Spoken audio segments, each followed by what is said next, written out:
Non ci saranno processi disciplinari per il PM Nino Di Matteo, che era stato accusato di aver rivelato in un'intervista l'esistenza di telefonate tra Giorgio Napolitano e Nicola Mancino, intercettate nell'inchiesta sulla trattativa Stato-mafia.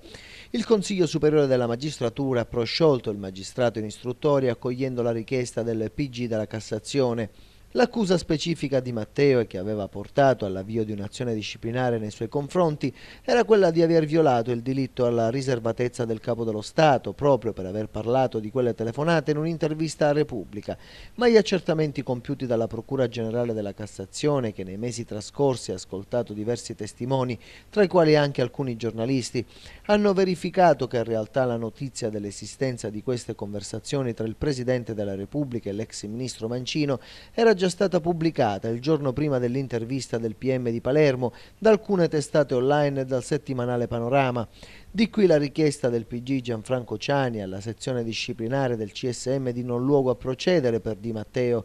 L'azione disciplinare era stata promossa anche nei confronti del procuratore di Palermo Francesco Messineo, che era stato accusato di non aver segnalato ai titolari dell'azione disciplinare il comportamento di Di Matteo, ma essendo venuta meno l'accusa nei confronti del PM titolare dell'inchiesta Stato-mafia, è caduta anche la contestazione nei confronti di Messineo.